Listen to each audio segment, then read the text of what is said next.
I've only one question. Man, I think everyone's got the same question you do. It is. What in the Vita Blue, yellow-bellied, red-blooded hell was that this weekend? No clue. Deion Sanders shooting Shedur's chances to go high in the draft in the foot. It was a joint effort. And we'll explain when we start. Yeah, we'll explain after I say, let's go.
Can't do it. We'll do it live. Do it live.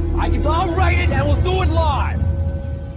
Mister, will you please wake up, wake up, wake up, wake up, wake up.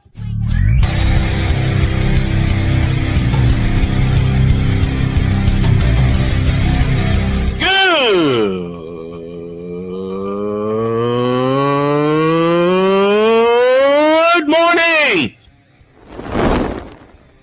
Snowman here to all you Brock Purdy and San Francisco 49er haters. Shut up!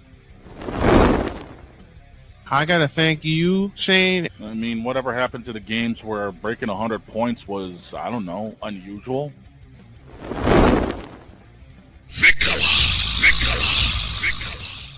There was one word to sum up the All-Star weekend. Trays. Cause we take this job so serious. Splash Brothers, yes. Ray Allen, replace him with Steve Kerr. Reggie Miller, yeah.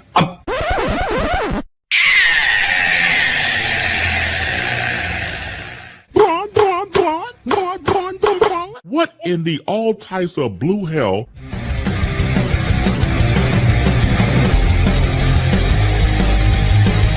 Oh yeah!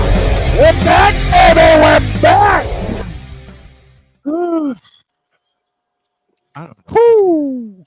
I really don't know what the hell happened this weekend. You are in rare form, dog. Man, I ain't seen somebody fall that far back out of a draft since watching Talladega this weekend. I mean, damn. Yeah.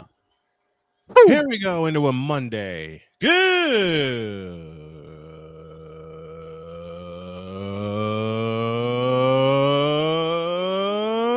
morning. Welcome to the post-draft microphone trouble manic Monday edition of Snowman in the Morning. We are glad to have y'all with us. Screw you. And of course, this first hour is brought to you in part by Invader Coffee, fuel for the fearless. Use the code Snowman at checkout and get 15% off of your order at invadercoffee.com. Screw you for that, Brian. Man, he was having mic issues too. Shut the hell up. Man, shut the hell up. I had mic trouble too, Droid. Listen, okay, so look, I'm just because it's your birthday doesn't mean you get a pass for being a call with my lady, all right? Man, just because it's your birthday doesn't mean you get a pass on being a jackass, okay? Oh, I do get a pass. by the birthday gods themselves say, I get a pass, all right? Man, screw that. It's his birthday. And also, it doesn't help that I'm on call with my lady, and I kind of don't want to hang up because A, I'm lazy, and B, that's how you are. That's fine. Yeah, pretty much. Now, Droid, I understand completely. But I've been on that call for 7 years. But like, seriously, Shedur not just Shedur, but like guys like Kobe Bryant, Melo Dotson as well, dropping out of the draft. It was What the hell was that?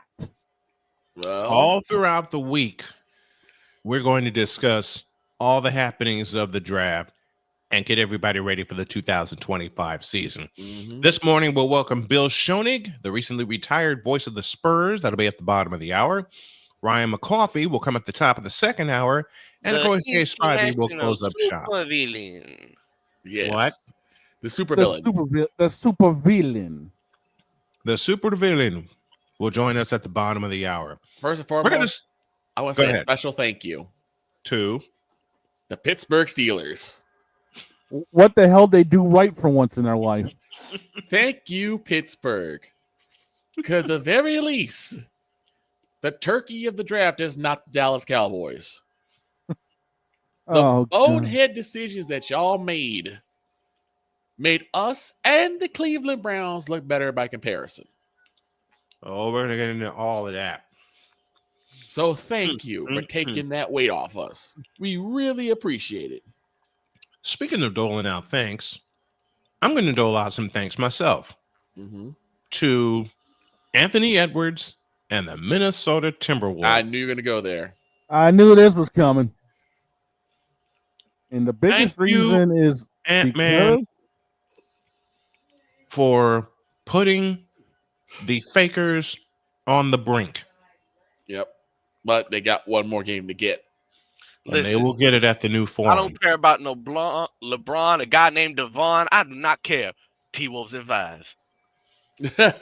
Which means I'm going to have to make a phone call to the father. Which was my call at the start of the playoffs. It was. And a happy birthday to the one and only evil super producer himself, Mr. Cole Johnson. Wait, his birthday? It is his birthday today. Number 52. Okay. Cole, I hope we're doing you proud, brother. So Troy shares a birthday with the EP of all EPs. That he does. The evilest EP of all EPs. And don't forget, paid for by the city fee. Oh, dear God. Yeah, and like I said, if all goes to plan, I'm going to have to make a call to the father tomorrow or on Wednesday because we're going to have to have an end of service benediction for them fakers. Listen, the father may be here with us all week if I have something to say about it. And the commissioner will return as well. And here's the thing. I heard you. That's bad. No, it's not. No, my mother is just getting rushed to the emergency room right now. Oh no! Dude, do what you gotta do. Go. No. My dad's taking her. I can't drive right now. Oh, okay. Okay. Dude, I just woke up. There's no shot I'm gonna be driving this early. Fair enough. That's fair enough. Here's the thing, right? Also, the Warriors got the first one at home. Shut up. Shut up. Shut up. We're gonna get the second one at home. No, we're not. No, you're not. Jalen Green's going to drop 30 on your head. Nope. Jalen Green's going to drop 30. Dylan Brooks is going to drop his first 20-point game in his career. Oh, please. And Dylan Brooks is going to have 17 rebounds. Dylan Brooks is going to get socked in the mouth by Jimmy Butler. Dylan Bricks. Isn't Jimmy B injured? He's resting. A couple extra days to heal. Yeah, he's that's a game time decision. We can go there. That was a big win for the Warriors on Saturday night without Jimmy Butler in the lineup. I do not care about no Rockets right now because it's NHL playoffs. But we shut up. Oh, also, Sick Diggy says, "Get well soon, Joy's mom." So Sick Diggy said, "You asshole, you asshole for doing that." But shut up. I can't. But something I find crazy is I share a birthday with Ray Ray. Yep.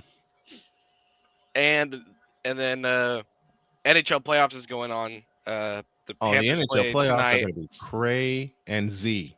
Okay. Panthers played tonight. And I want to talk about the Blues, but we'll talk about that after the draft talks. Yeah.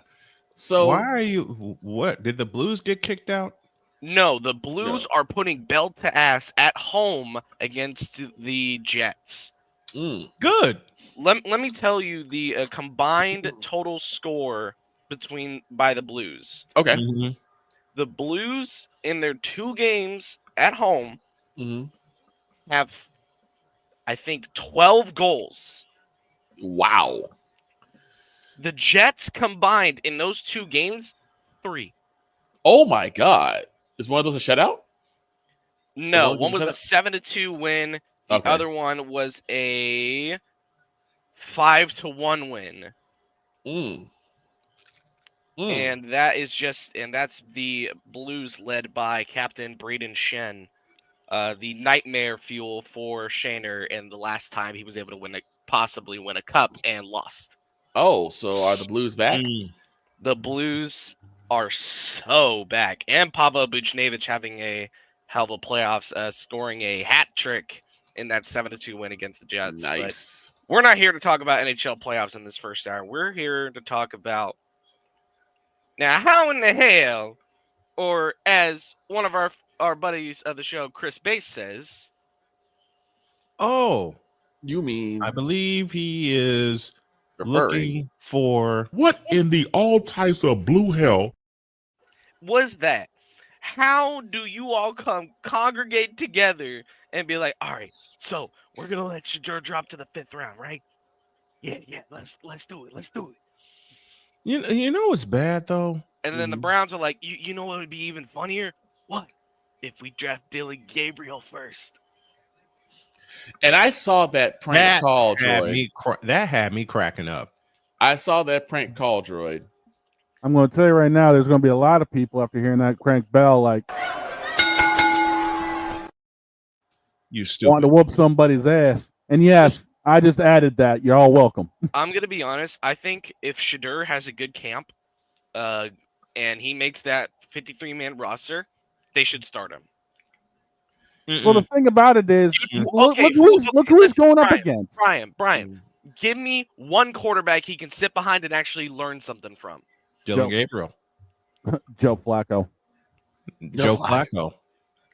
I just gave Joe Flacco will not start this season. Flacco's not starting. That on everything I love. They are not going to kick the tread of the tires of Joe Flacco. No. Flacco has been signed, and the only other QB they've got that's worth a damn is Pickett. Kenny you gotta realize this is your Kenny quarterback room in Cleveland. You got Diddy Watson. You got this man did not just say freaking Diddy Watson. You got Diddy Watson. You got Kenny gets picked. Pickett. You got Kenny picked off Pickett. This man broke out. He did not just say that. He said Diddy fucking Watson. He did not just say. He did not just say that. Joe One Ring Flacco.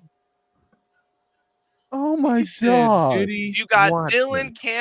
You got Dylan barely beat Ohio State Gabriel, and you got Shedur beat by Devin Neal Sanders. Are you kidding me? So here's something I've been doing a little bit of digging, and I'm gonna say this with a heavy heart. Yes, Shedur messed himself over a little bit. Yeah, he did. He did big time. Here's why. So, from what I've gathered, was that the interview part did not go well at all, especially when he was trying to dictate which teams he would talk to. Yep. According to many sources, he came off as overtly arrogant, almost to the point of egotistical. Yep. And of course, with everything going with Dion, that also soured a lot of teams. Now, does it put him as 5th round eligible? No, it does not. I still think that the league was wrong in this. Y'all had teams in the 3rd round that need a quarterback. You can't tell me that Shedur is only good to be a 5th round pick. Also, Victor, you also got to realize the Saints selected, which is going to be just another Mac and Cheese Jones. Exactly. Tyler Schaff. And I know that a lot of people are like, are you just saying that because he's white? No, I'm not saying that same thing about Dylan Gabriel. Dylan Gabriel's a pretty good quarterback, and so is Will Howard. Race means nothing. Tyler Schaaf Race doesn't mean it. Let me just put this out there. Race doesn't mean a damn thing. But it comes Tyler to Schaaf is literally the least potential you can have in a quarterback in this draft. You had, I mean, I think Jackson Dart, he got taken late in the draft. Yeah, he got taken by the Giants. He got taken in the first round by the Giants. By the way, dear Shedur Sanders, in regards to Cleveland, you're screwed. Yeah, you're totally screwed. Yeah, he is. But because he's in Cleveland. Yes, I think him and Jerry Jeudy could make a couple highlight plays throughout the year, but they're not making playoffs. Well, playoffs. Let's put it this way: it ain't gonna be Flacco. It's gonna be either Shedur or You kidding me? Playoffs? I think, and a lot of people are gonna laugh at me about this. I think Watson's gonna get injured in training camp. Watson is still injured. Yeah, what the hell are you talking about? Yeah, he's gonna get re-injured, dude. That's what I'm talking about. He's not gonna be ready for week 1. Because you're talking about a fellow who now has torn his ACL twice. Yes, 2 times. Your career's over at that point. Yeah, his career should be done. I think the person that's gonna start, and now hold your horses before you laugh. And I can already see the smirk forming on Shane's face. Is it Crab Legs? No, Crab Legs is. I don't even think he's in Cleveland anymore. No, he gone. He gone? It's going to be Kenny Pickett, and I'll tell you why. Because you're really gonna. You can't trust rookies that fast. We learned in the past that throwing rookies in their rookie year on a bad team is what's going to kill their careers. Look at Justin Fields. His career was killed because the Bears threw him out when he had no O-line, and it was the worst team in the NFL. And Bryce Young may not be too far behind, but the Panthers are starting to work around him. Bryce Young is a different case. I think you look more at Caleb Williams for that one. Caleb Williams I've seen some training camp footage, off-season workout footage. He's not improving, but he's not bad. He's not relapsing, but he's not improving the way we want him. By the way, to clarify something, Watson's injury is a right Achilles tendon re-tear. Right. Diagnosis that could sideline him for most, if not all, of the 2025 season. That's what I thought. Okay, let me welcome the playmaker into the chat. He said, Houston, you had one job, and then he backs it up with, oh, good day. Good day to you. Blake Hammock is with us. What's up, guys? It's the co-host Blake Hammock, and welcome to the live stream. Yeah, I got a stream on Playmaker says Deshaun Watson, Joe Flacco, Kenny Pickett, Dylan Gabriel, and Shedur Sanders. Dylan Gabriel. You got it wrong, Shaner. It's the great Hambino. It's the great Fatino. Let's go there. I'm sticking with that. The great Fatino. It's the great Fatino. The true Burger King. The lovely, the always loved, never hated Patrick Mahomes. Yep. I mean, at the end of the day, let's just remember one thing. At least Cleveland didn't screw up by going this far, risking everything for this clown. Yeah. Oh God. Okay. Honestly, I didn't mind the Bears draft. It was the Bears draft was actually quite nice. Good. Okay. Can we talk about a moment though? Can we talk about it for a moment though? Seth freaking Rollins going complete heel in Green Bay, calling Caleb Williams the best of the NFC North. Yes, the best quarterback in the NFC North. Over Jared Goff and Jordan Love? Yes. Oh. Yes. Seth freaking Rollins must have gotten a concussion from WrestleMania. Seth Rollins was WrestleMania must have killed that man because there's no way he actually thought that. Seth Rollins was on his best troll job. He was trolling worse than Paul Heyman. Man. This is all I got to say about Seth Rollins. Use a troll. Troll. Use a troll. Troll. Use a troll. I said that use a troll. That's all I got to say about Seth Rollins. In fact, let me say it again. Let's say it again. Use a troll. Troll. Use a troll. Troll. He's the troll. I said that he's The troll. Playmaker, How in the hell did all 30 Wait. plus NFL teams let Jihad Campbell fall to the Eagles? I have no idea.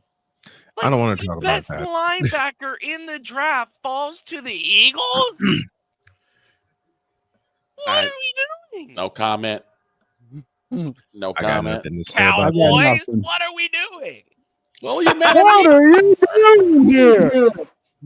You could listen. I know I had y'all selecting an offensive tackle in the first round, but you picked the wrong one. Wait, look, what are you mad at me for? I didn't give them what they wanted. Listen, you got Jerry Jones on speed dial. No, trust me. If I had him on speed dial every second of every minute of every hour of every day, would be me calling him saying, "You're fired." You're fired.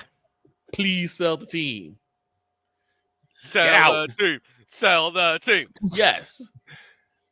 Which is what they're saying on the South Side right now. But one of the best drafts, in my opinion, I think go to the Saints if it wasn't for that second round pick picking Tyler Schaff. Yeah. I will say I was slightly more impressed with the Cowboys draft simply because they did get a lot of pieces they need. They got two running backs. Because the Steelers shit the bed and you didn't really have anything to compare it to. True. Because we got an edge rusher, cornerback, our guard. We have, I believe, a defensive tackle, and we had two running backs. So I was like, okay. Also, you got to love the pick for the Bucks, Emeka Egbuka. Yeah.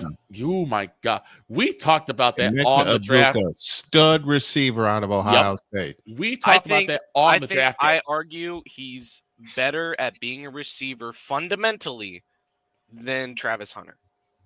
I agree with that. I agree. And I say fundamentally, Travis Hunter is a great wide receiver. I just think when it comes to the fundamentals, Travis Hunter is a hell of an athlete. Yeah, but I think he's be more suited on the defensive side of the ball. He would be. I believe he would be.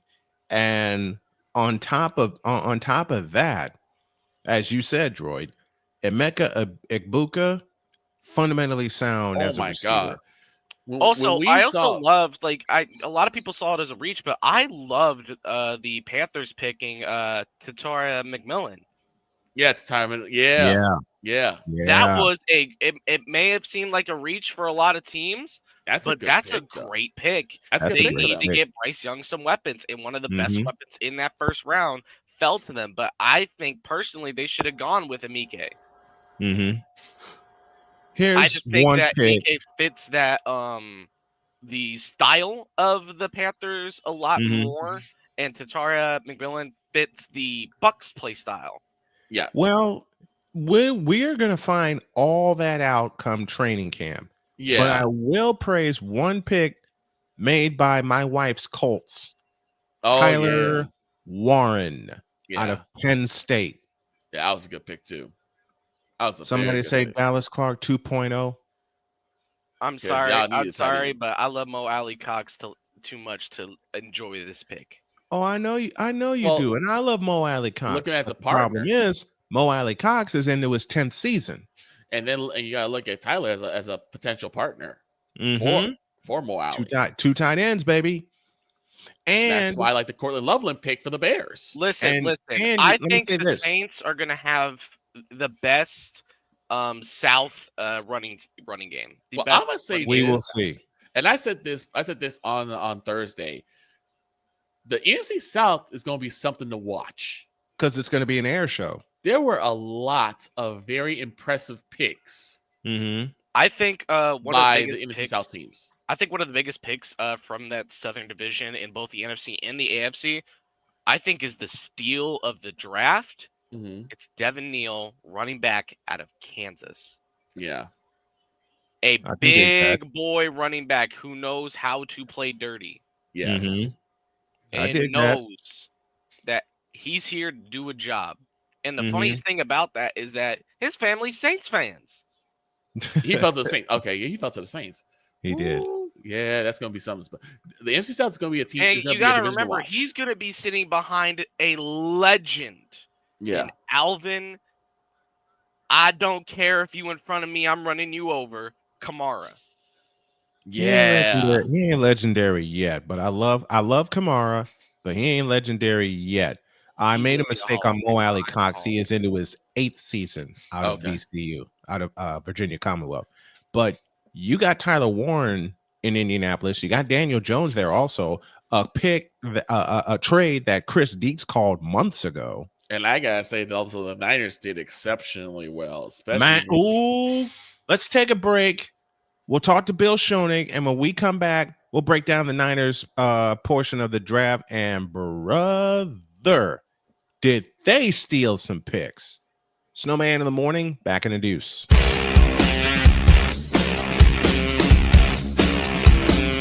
This is Snowman in the morning. Are you ready to upgrade your coffee game? Prepare for an invasion of flavor with Invader Coffee. It's the caffeinated elixir that fuels champions, the blend that pushes boundaries. Whether you're battling deadlines or exploring uncharted territories, Invader Coffee has your back. Join the invasion at invadercoffee.com and taste the difference for yourself. Use the code SNOWMAN for 15% off your first order. Invader Coffee, veteran owned.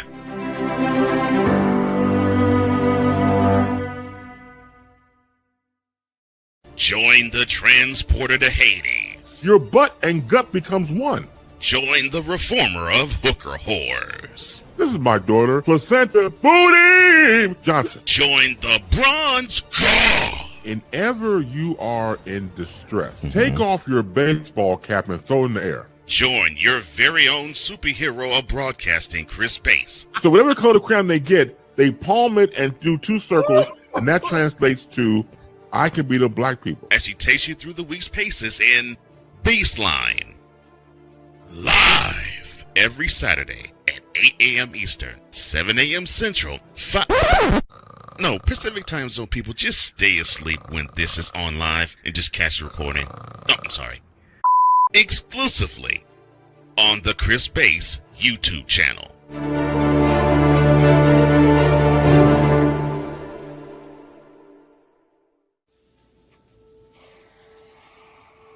Dad? Just 1 minute, okay? Hey, Bobo, do trees tell each other stories? I'm sorry. I'm afraid I don't know that. Hey, why don't we go find out?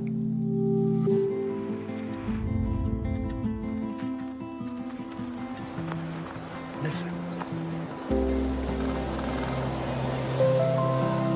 Do clouds take naps? I couldn't tell you.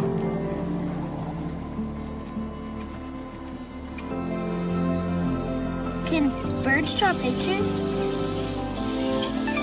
I don't have an answer for that. Dad, do stars visit their friends? Look!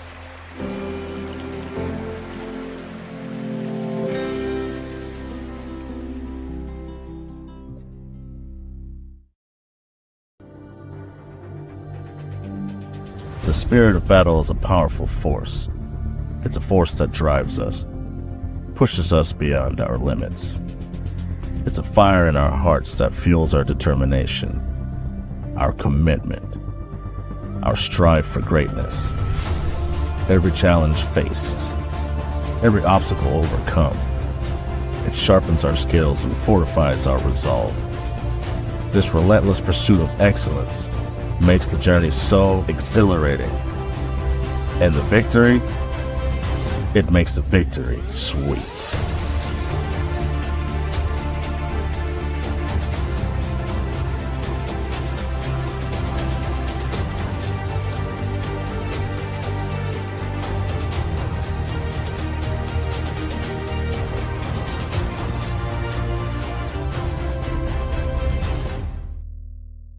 Hey everybody, Snowman here. Looking for the best way to experience live events? Well, SeatGeek has you covered.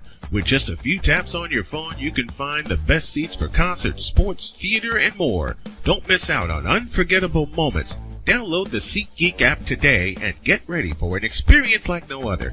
Each ticket is vetted for authenticity and ranked on a 1 to 10 scale. And right now, if you sign up and use the code SNOWMAN, you will get $20 off of your first purchase. That's only through the power of SeatGeek, where fans can fan.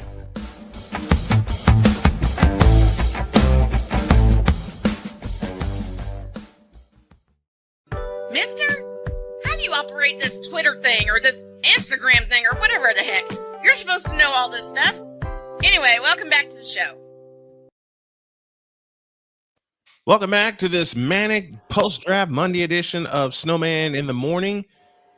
Man, I got to do it. I got to introduce our guest here. He has been a very, very, very dear friend of mine. We met in 2014, right after the Spurs won that championship over Miami. We've been brothers since, and now he has called it a career. Folks, time for a little mic to mic.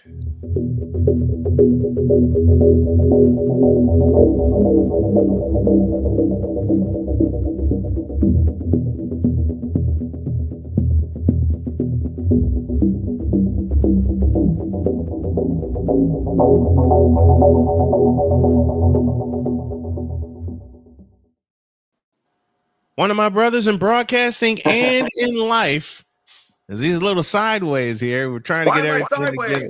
Now he's upside down. He's upside down. There you go. There he has it. Please welcome Bill Schoenig. Bill, how are you, man? And the crowd goes crazy. Wow! Congratulations, Mr. Schoenig. Congratulations, my friend, on a fabulous 24-year career as the voice of the Spurs. And also your 12 years as the voice of the Texas Longhorns. You recently retired from being the voice of the Spurs. How does it feel now that you had time to decompress and not worry about things so much? Yeah, I tend to worry about things. So it's been good not to worry about stuff, not to have any game prep for the last couple of weeks. But I'm not quite through the decompression phase, or as I always say, the decomposing phase, because I decompose for a week or two. As you know me, Brian, I love to go out and do music and listen to music. And that first week I was doing so many interviews and doing so many exit type stuff, things that I didn't have time to go do the music stuff. So the second week I went out, I think I listened to 6 or 7 gigs this past week. So I've been catching up on the music. I've written about 4 or 5 songs that are in the can right now. So not ready to go into the studio just yet, but they're written and ready to go. So I'm going to go in the studio with those pretty soon when I find time. My wife wants to travel, so we're doing a cross-country drive starting on Wednesday.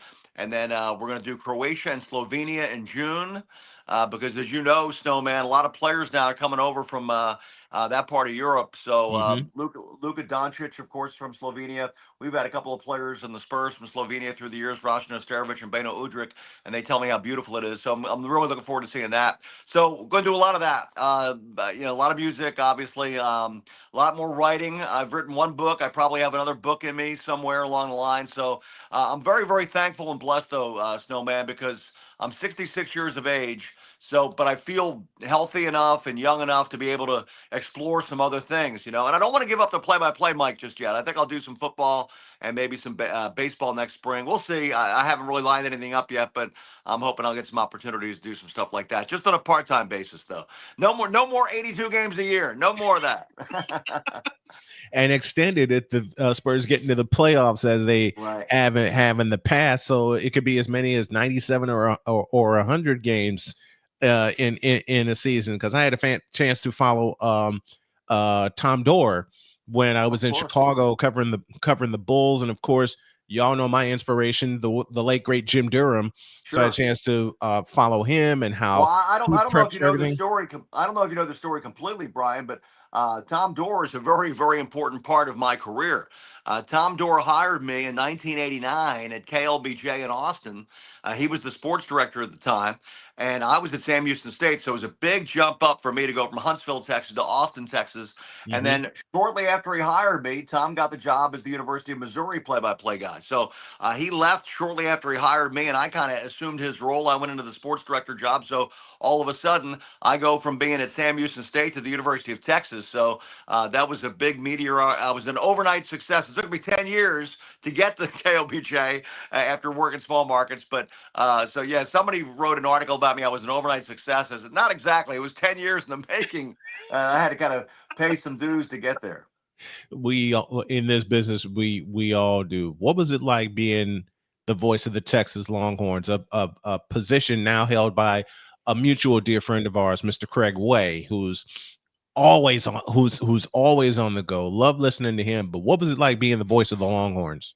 Well, it was great to have Craig as a partner for the 10 years I did play-by-play, because he was an analyst and he was very, very good, always prepared. And as a play-by-play guy, he knew what the analyst role was. He knew not to repeat the play-by-play guy, but rather than to look at something other than the ball. Of course, the play-by-play guy follows the ball. The analyst has to see where the block is, or if the linebacker filled the gap or whatever. So he was really good at looking away from the ball, which is hard for a play-by-play guy to do. So congrats to Craig for what he's been able to do since I left. But the 12 years I was on the Longhorn Network, 10 of them play-by-play, I was able to follow some great players. Ricky Williams, I had his whole career as the play-by-play guy. So I got to cover a Heisman Trophy winner during his entire 4-year career. Baseball, we had a couple of really good players during that period of time. Brooks Kieschnick, who played for the Cubs, was the 10th pick in the draft. One of the best college players I've ever seen, because he pitched and was a great hitter. And then during basketball, Rick Barnes came in to replace Tom Penders. So there was a really good period of time there with basketball going to the tournament every year. So really, those years at the University of Texas are years that I'll always cherish. I never thought I'd leave Texas, to be honest with you, Brian. I thought I was going to retire as the voice of the Longhorns, but out of the blue in 01, the Spurs basically made me an offer I couldn't refuse. So, and knowing the future, we had no idea they were going to win 4 championships while I was there, but I felt like their future was bright. Tim Duncan was just coming into his prime. They had just drafted Tony Parker. No one knew that Manu Ginobili was going to become the kind of player he was and became. So it was a really great era to be part of that whole thing. And, they won 50 games in a row for 18 straight years. It was an unparalleled level of success and consistency from one team for a long, long time. Yeah, and we had met, like I said, in 2014 after the Spurs won their title over Miami. It was fun talking to you that morning. It's always fun talking to you and sharing experiences. Close with this. I had 2 shots to work with you, one in Charlotte and one in Indianapolis. And I always get butterflies seeing you prepare and seeing myself prepare. But I got to share this. I got to share this funny story. When we were in Indy, I was doing a great job keeping up with the stats and everything. And all of a sudden, by the 4th quarter, my brain and the rest of me just smacked into the wall. And I was just so exhausted because my mind got to thinking, I got to get back home to take my daughter to work. And Bill said something, and Bill zinged me on the air when he said our statistician is Brian Snow, who kind of lost his way a little bit. And it woke me right up, and I'm cracking up the whole time.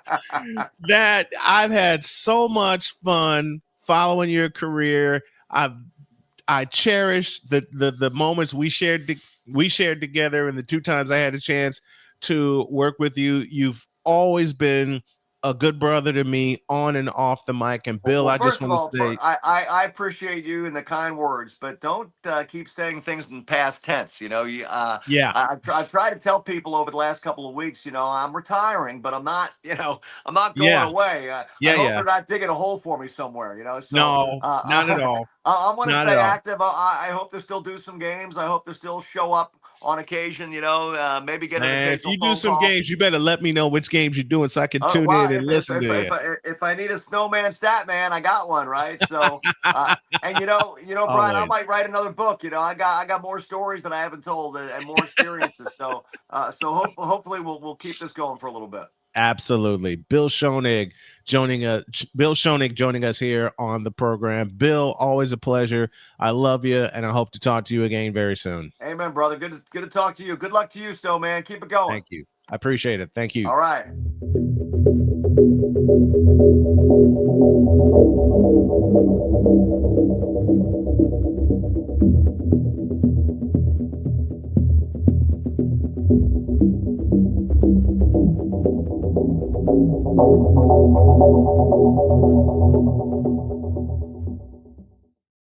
Oh man, always a pleasure to have Bill on the show. And he did zing me in Indy because, like I said, I was just so tired. I was flying high, okay? And we talk about this a lot, you know, the four of us getting our health together and trying to keep it together. I had caffeine on the drive to Indianapolis. Uh-oh. What the hell you do that for? There's more. I got to tell that whole story. Is I hope for that to be not the last time that Bill and I work together. I want to work with him so many more times. But I got the okay to be his statistician in Indy. And that day, I wanted to make sure that I got some downtime after we did the show. And I told everybody after we did the show, I'm gonna get some downtime and then I'm driving to Indy because I was working with Bill. I never got the downtime. Oh no. And you fool! Exactly. I deserve that one. Because when I hopped in my car and headed toward Indy, Victor, you know me. You've ridden with me so many times. Mm-hmm. If I start hitting the wall, I get very quiet. Yeah, you do. I get very quiet. And I felt myself getting quiet and I said, oh no, I got to get something. So halfway to Indy, I stop at a Speedway. And y'all know, besides Circle K and Sheetz down in North Carolina, Speedway is my gas station of choice. Stopped at Speedway right outside of Edinburgh. And I got one of these. Of course, it was red, and it was a little bigger. What did I put in this thing? Coca-Cola. Ah. Rip. And no ice. Oh no. I didn't straight dilute up Coke, dude. I didn't dilute it. Nope. Because y'all know me. I usually have my drinks with ice. But since I've met Jody, the ice has gotten lighter and lighter, and I can understand why. My daughter, my beautiful daughter, Sonia, taught me that trick. Mm-hmm. Okay? Sonia taught me that trick. But I get the drink. I'm flying to Indy, and there was nowhere to park. I already know the caffeine's wearing down. I said, oh no, I better park fast. Fortunately, there was a spot right across the street from the arena. I parked in there. They got me situated. I run across to Gamebridge, got in, got my press pass, and on my way to the media room. In the media room, met all kinds of people. And then Bill, smooth as he is, walks up, he shakes my hand. We're talking a little bit. He had to go get his pregame interview, and it was with Quinn Buckner, TV analyst for the Pacers. I'm doing good. I fly through the first 3 quarters. By the 10-minute mark of the 4th quarter, I was dead. Kaboom. Even fortified my caffeine with a couple more drinks in the media room. Not enough. On top of pizza, on top of chicken salad, croissant, on top of a few other things. And then I forgot something very important. Oh no. Water? There was a dessert tray in the media room. Oh no. Victor, you've been with me. Okay. I hit that dessert tray because my stupid brain thinking, okay, one more rush. I'll get through the next 2.5 hours and then I'll be ready to drive home. Didn't think about the fact that I had to go get my beautiful daughter and take her to work. I'm thinking, go home, crash. Nope. I crashed in the 4th quarter. I'm sitting there staring at the floor, not writing anything down, not looking at the screen or nothing. And Bill he playfully let me have it on the air, and I deserved it. And by the time he signed off, both of us were cracking up laughing. And he's getting ready for his next game. And I also had the pleasure of meeting Mark Boyle, the fabulous radio voice of the Indiana Pacers that night. Nice. For all the times that Bill introduced me as legendary, I will never forget that. Let's take a break. When we come back, we're getting back into the draft stuff and to the Cleveland Browns and the Pittsburgh Steelers. You're screwed. Yeah, you're totally screwed.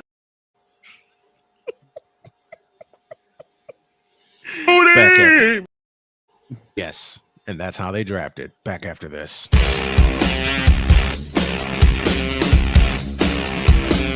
This is Snowman in the Morning.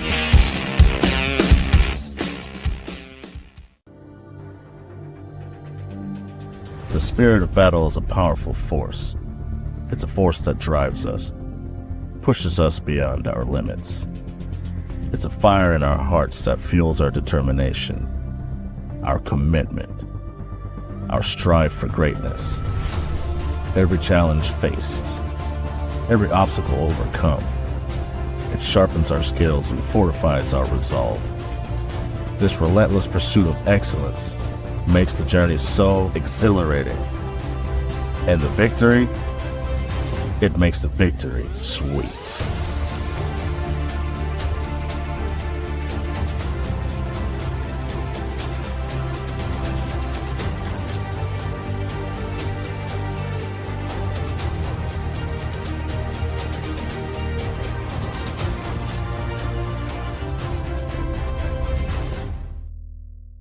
Join the transporter to Hades. Your butt and gut becomes one.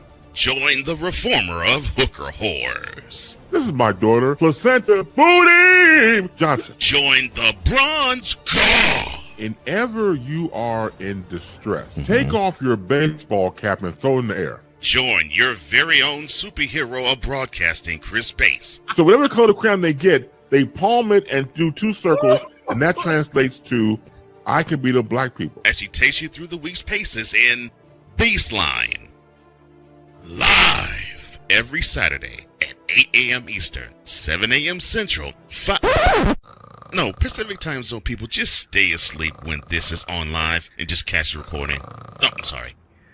Exclusively on the Chris Bass YouTube channel.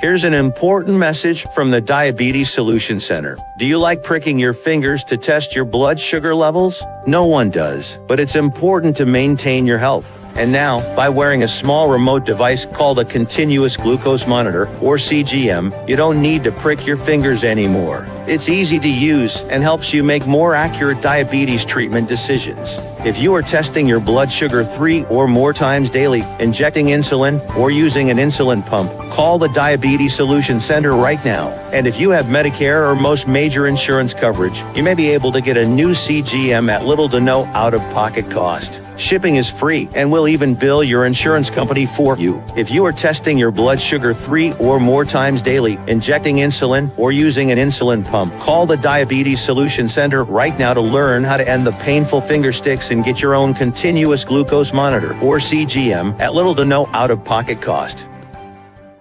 Weather, driving can become downright dangerous. What's your emergency, please? Trust Battle Vision Storm, the revolutionary glare reduction glasses that turn your sight bright during bad weather at night or during the day. Watch your ordinary vision become extraordinary. Battle Vision Storm uses light optimizing lenses that block blue rays so you see clearly in heavy rain at night or blinding snow during the day. Heavy rain, snow, sleet, or fog can make it impossible to drive. Not with Battle Vision Storm. Get your Battle Vision Storm for only $19.99. But wait, due to rising costs and supply chain shortages, this may be your last chance to get your very own at this low price. There is a strict limit of 4 Battle Vision Storm per order while supplies last. Don't wait, order now. Call 1-800-483-6319 or visit battlevisionstorm.com. So call 1-800-483-6319 now. Mister, how do you operate this Twitter thing or this Instagram thing or whatever the heck? I messed that all the way up. Oops. It happens. Look, my wife was up Can you working go late. one singular show without screwing it up? No. No. And you don't need to. I don't want to, nor do I need to. Because if I went a full show without messing things up, I'm out. Fortunately, now, if you go a full show I'm without human. messing things up, I'm just gonna be like, "You're not Brian. Mm-hmm. That's what my wife would say. You're an imposter." Fortunately, I am not perfect, nor am I going to be perfect, nor do I want to be. Did y'all read the ads from Sick Diggy? I'm looking right now. This breakdown and shenanigans regarding the 2025 draft are brought to you by Dr. P. Booty Johnson, proctology and gastrointestinal medicine. We keep you from being a total booty. Read that last line again. We keep you from being total booty. And hold on, I want to read this, see if my commercial voice is good. Oh, no. And Bum Leg Orthopedic, the only thing keeping Deshaun Watson's career from tanking. That's Bum Leg Orthopedic. Oh, my knee! Oh, my knee! Oh, my knee! No, it's more like, oh, my knee, oh, my knee, oh, my knee. Instead of, oh, my leg, oh, my leg, oh, my leg. Joy, do you know Victor, the story behind that? You got to tell them where that "oh my leg" came from. You got to tell that story. So when Brian and I started the sports section, well, he had the sports section started. I just joined later on. I believe it was Chuck that came up with the idea because we were talking about Donovan McNabb. Now, Donovan McNabb was known for playing hurt almost all the time. Yep, and he had suffered a really bad leg injury. So he would hike the ball like nothing's wrong. Throw the football, everything, get the first down. And as he's walking to the line of scrimmage, oh my leg, oh my leg, oh my leg, oh my leg. Set, hike. First down. All right, get to the line of scrimmage. Oh my leg, oh my leg, oh my leg, oh my leg. Y'all are goofy. We were rolling for the entire 2 hours that the show was. I couldn't get a word in. No. Because every time Chuck said, oh, my leg, oh, my leg, oh, my leg, I'm dying. Yes. I'm sitting there dying in the studio. All right. So let's say this. So there were some winners and some losers of the draft. Steelers. Yep. Yeah. We basically one of those winners was my beloved 49ers. The San Francisco 49ers. You didn't draft Devin Neal. No, it wasn't. There was some. We had a great draft, man. Those were some greed picks right there. Those were good picks, though. Michael Williams out of Georgia. Because Ryan McCawfee, who y'all will see right after the top of the hour, and I got to throw on some sleeves because it's warm outside, but it's getting cold in here. Yeah. And plus I'm on a blood thinner, so y'all know my reaction to that. Oh my God, the supervillain's here. Yes, he is. He will be at the top of the hour. He will be, and yeah, I'm clearing everybody out for this one. But be that as it may, all Michael Williams has to do is get healthy. That's it. Yeah. And Mike Debate will be here tomorrow also. So the dog's gonna get some help. Yeah. About damn time. And when Ryan and I were talking, and then he said, Tyler Warren's just gonna fall to your damn 49ers, isn't he? And I'm like, I hope so. But then they say Michael Williams. I do a little quick digging on this guy. Partner in crime for Nick Bosa. Yeah. I gotta talk about this. The 5th pick. Because Joy, you weren't here for this. You came later.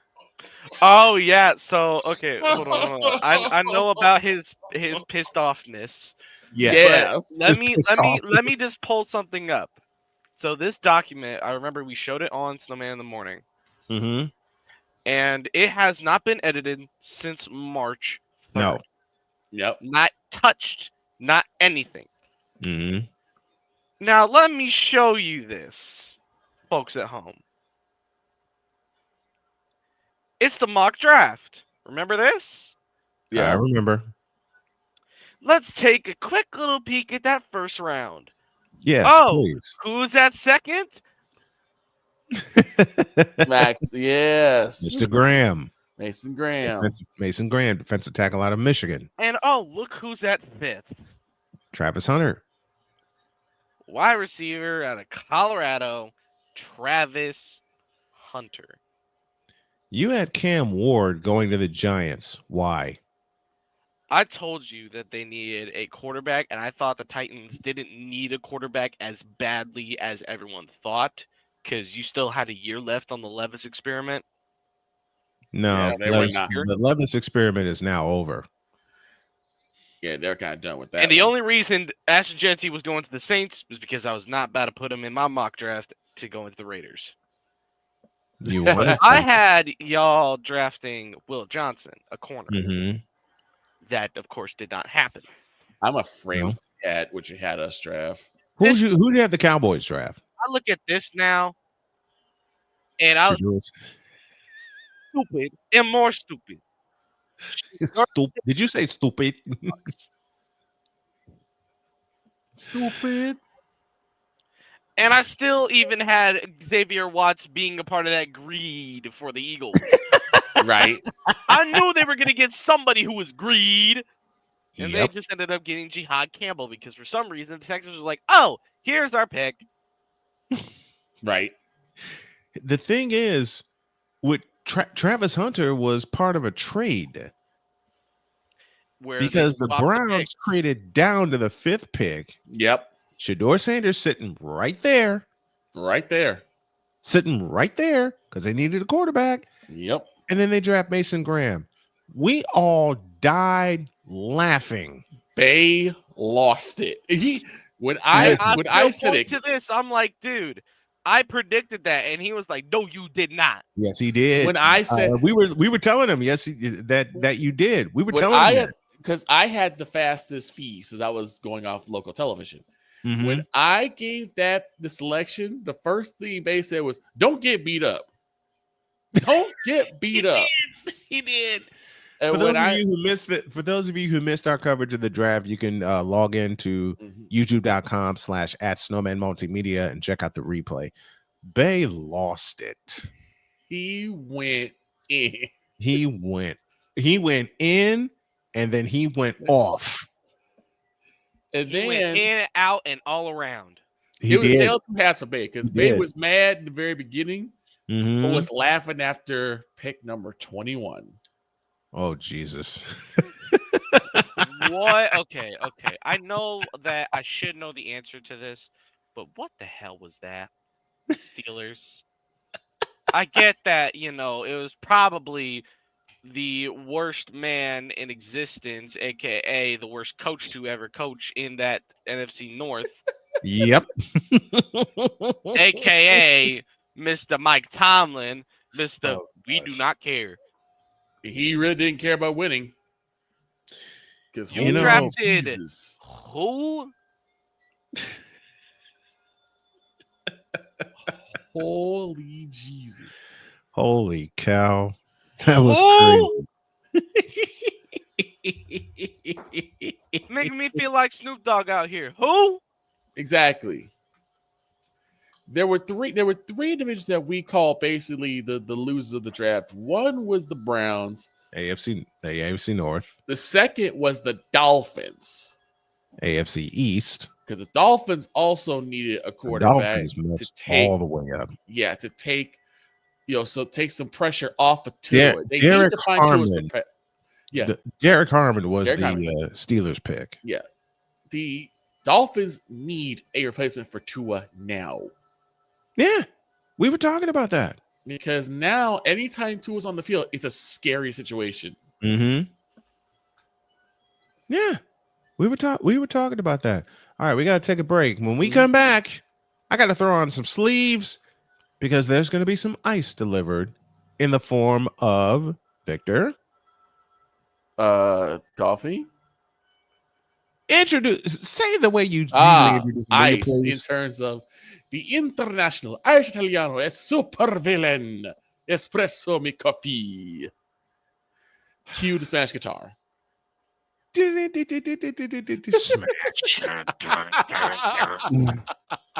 You say smash. Someone just got Jeff Jarrett. Smash. I did not say Jeff Jarrett or El Kabong. Yes, you did. No, I didn't. Wait. Let me do this. Let me do this right. Where are you? And I'm so sorry. I'm not. Mr. McCawfee. In a few minutes. Back in a deuce.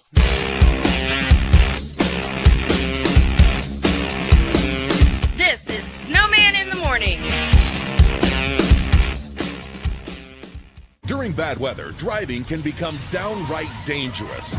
Your emergency, please. Trust Battle Vision Storm, the revolutionary glare reduction glasses that turn your sight bright during bad weather at night or during the day. Watch your ordinary vision become extraordinary. Battle Vision Storm uses light optimizing lenses that block blue rays so you see clearly in heavy rain at night or blinding snow during the day. Heavy rain, snow, sleet, or fog can make it impossible to drive. Not with Battle Vision Storm. Get your Battle Vision Storm for only $19.99. But wait, due to rising costs and supply chain shortages, this may be your last chance to get your very own at this low price. There is a strict limit of 4 Battle Vision Storm per order while supplies last. Don't wait, order now. Call 1-800-483-6319 or visit battlevisionstorm.com. So call 1-800-483-6319 now. One of the great things about ordering meals from Mother of Macros is that you can do it from the comfort of your own home. Click the national or local delivery link to access the menu, and we'll ship the meals right to your door. We understand you won't always have time to plan, shop, prepare, and cook to provide healthy nutrition for your family. So the process is simple and saves you hours. We know you're busy, so our meals are professionally prepared and packaged. You only need to heat them up and enjoy. We provide macro-balanced, delicious meals chock full of fresh, local ingredients with none of the stuff you don't want to eat. Plus, our menu changes every week, keeping your taste buds wanting more. We take care of your meals so you can worry about everything else on your list. Mother of Macros.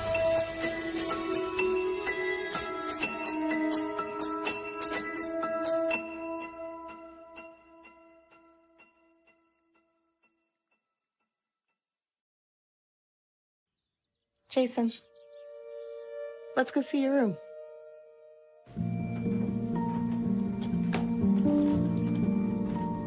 What do you think? We kept it a little spare so you can decorate it how you like.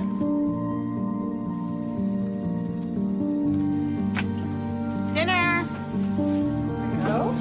Excellent. Soccer is fun. Yeah, I saw you guys out there.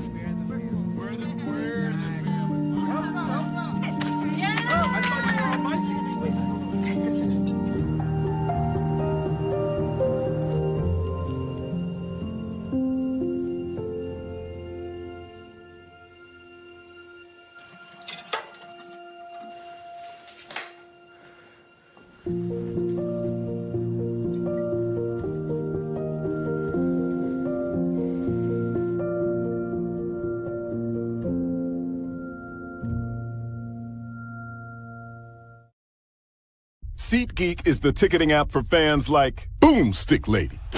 No free throw is safe from the roar of her sticks. SeatGeek helps her find a seat in the direct eye line of the shooter so she can sit where her boomsticks make the biggest boom. Everybody okay? SeatGeek handles the tickets to sports, concerts, and more, so fans can fan. Mister, how do you operate this Twitter thing or this Instagram thing or whatever the heck? You're supposed to know all this stuff. Anyway, welcome back to the show. Haven't been able to do this for a while. We are now. This coffee with McCarthy is sponsored by Steph Curry Cognac. One, and it's lights out.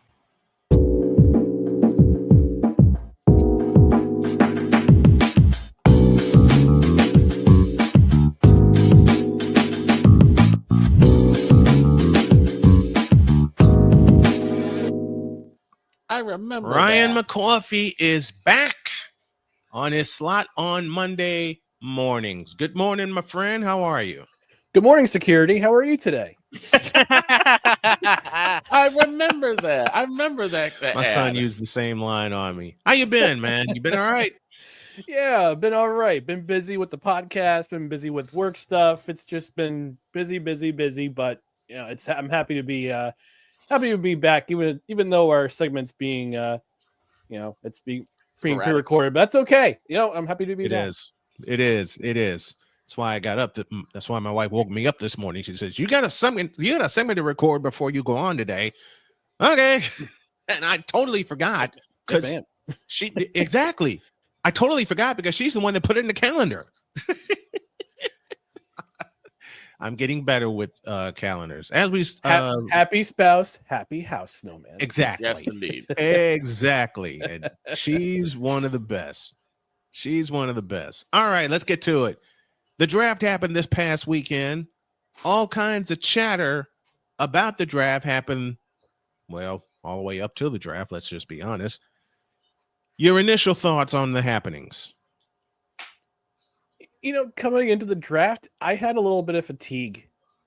I don't know about anybody else, but I'm just so sick of the coverage. Who's guy's going number one? This guy could potentially drop. This guy could do this. This guy could do that. All right, can we just save it for draft night, please? Thank you. Please. Thank you very much.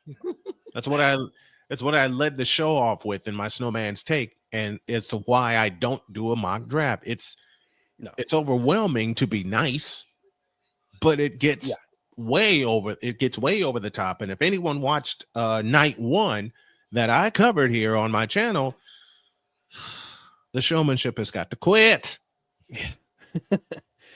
It's not just the showmanship, but it's just it's all the stuff that happens beforehand. Mm-hmm. All the hype between a certain 4-letter network and other networks too. It's not just the 4-letter network. It's other networks who do this too. Oh yeah. And I'm not going to criticize my own because you know I'm on a network myself, but for a lot of people it's Christmas time. For me, I'm like the exhausted parent who just wants the kids to open the gifts and be done and open the presents and go back to bed. They go back to take a nap. Maybe have a glass of wine or have a beer. Yeah, fair enough. Yeah, open the presents. Y'all leave me alone. Let me watch a few sports, and I'll have a glass of wine with dinner and go back to bed. Merry Christmas to all. And to all, shut up. Let me sleep. Yes, leave me alone. Oh, do Jody and I understand that feeling very well, especially now with grandchildren involved. Oh boy. Oh man. But it's the hype, the overhype. Okay, let's just call it what it is. Yeah. It's the overhype. You and I had a chance to talk before we came on air. It's the overhype. It's the stupid overhype. The constant, this guy could drop, this guy could go up, and you're not going to actually find the answers to whomever you pick until down the line during the season. No. Anyway. And another part of it is that these kids are college kids. Yes. They're young. They're young men. I mean, I don't know if they've dealt with some of the NIL stuff. If a lot of these kids have dealt with NIL, the money side of the business. Yep. You got a taste of it early with NIL. Now it's just going to be multiplied. Yep. In the NFL, because rookies have a scale. The higher your pick, the higher your draft selection, the higher your pay is as a rookie. And the lower it goes, the lower you get paid. But on the same spectrum, you get the opportunity to make the most of that opportunity. Yes. And and earn yourself a bigger contract or get extended for a 5th-year option, so you get that big money towards the end of your rookie deal. So you got, like I said, I don't know if you're already jaded with the money. I hope you're not, but look at it as an opportunity for growth. Looking for an opportunity to excel, and if you make that money and things don't work out, and you have to leave the league or you have to retire early. Invest well. Invest it well. Don't blow it. We've seen too many examples of that. If you watched that 30 for 30 broke, which we brought it up either last Tuesday or last Saturday show on No Crunch. We talked about how many kids go broke in a matter of years because they're wasting their money on paying their friends, paying their entourage, buying cars, buying houses. And I get it. You want to pay back those who brought you brought along the way, but at the same time you have to establish boundaries. Yep, you have to. My wife asked me the question over the weekend while we were doing the Saturday draft and doing the coverage of that. She says, "What would you do if you were in this situation?" I said, "Baby, everything is to my family, my immediate family, and that's it. My wife, children, and my grandchildren, and that's all. Maybe a couple of extra people that were there for me when I started this journey 30 years ago. You know, one of which is a part of this program, and he's taking a break right now. Of course, that's Victor. And my immediate staff, that's it. Yeah. That's it. Anybody else, if you weren't there with me when I started this thing in 1995, especially when I started this show in 2013, don't talk to me." I'd splurge on one item and one item only. And that is? To be determined. You know what? Ask me again at the end of this segment. Ask me again at the end of the segment. I'll come up with a good answer. I know what I'd splurge on. A big fat motorhome for me and Jody.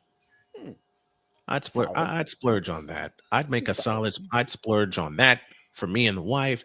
I'd splurge on a couple things for my kids, and that's all.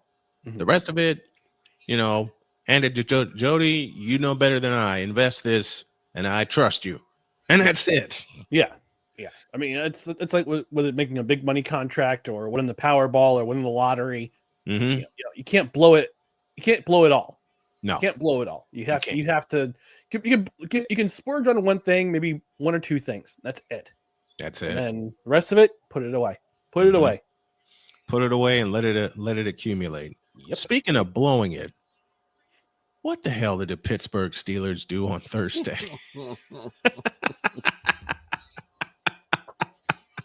We opened with that this morning as like a little teaser of what we're going to discuss during the second half of the show, but how do you see a glaring need and you don't address it? How do you do that? I think they were just trying to go best available. But a lot of teams do that. And well, here's the thing with best available in the draft. All right. Best available, it could pan out or it could be a disaster. Yep. And I think what Pittsburgh was doing here. And was defensive tackle really a need? No. Listen. You have one of the best defensive tackles in the league already. The entire Snowman in the Morning group, you included, talked about this.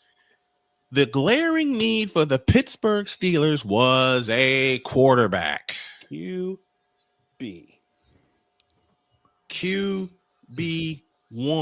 Yeah, sorry. Necessary. Yeah, you got to put the one. You know how. I know. You know how over detailed. They needed a starting quarterback. Period. And they didn't get one. Nope. What? So who's your quarterback room right now in Pittsburgh? Mason Rudolph? And that's it. The only recognizable name I know, Mason Rudolph, who's been there since day one, made a couple of spot starts for Big Ben during Big Ben's last year, led the Steelers to an unfortunate tie against the Detroit Lions 4 years ago. Oh, I'm still wondering how they tied the Lions. Here's the Pittsburgh Steelers quarterback depth chart as of this record, as of today. QB1 is Mason Rudolph. QB2, Will Howard, who just won a national title at Ohio State. QB3, reach for the Skylar Thompson. You know, I wanted to have a late night chat with the guys, but I was in bed already after all that's done. Think about this. Skylar Thompson almost beat the Buffalo Bills 3 years ago in the playoffs. Yep, he most certainly did. That wasn't Tua. It was Skylar Thompson. It was Skylar Thompson. It was Skylar Thompson. Reach for the Skylar What's Thompson. the bet? What's the bet that Will Howard will turn into QB1 this season? I give it 4 games. Yeah, that sounds about right. Justin Fields got 6. He was 4-2 and got benched. I got benched. Yep. Russell Wilson. Mr. Unlimited, dear God in heaven. Well, not for unlimited for at least 1 season. Yes. Until Jackson Dart takes over. Yep. Listen, I think Jackson Dart should get the keys week 1 for the New York Giants. I think they want to take their. This is my guess. I'm just spitballing out here. I think Dable wants to develop him because he couldn't do it with Daniel Jones. Right. With Indiana Jones. You're welcome, America. Yes. You're welcome, Internet. Yes. I think Dable. And you're welcome, Mrs. Snow, because she had a lot to say about that.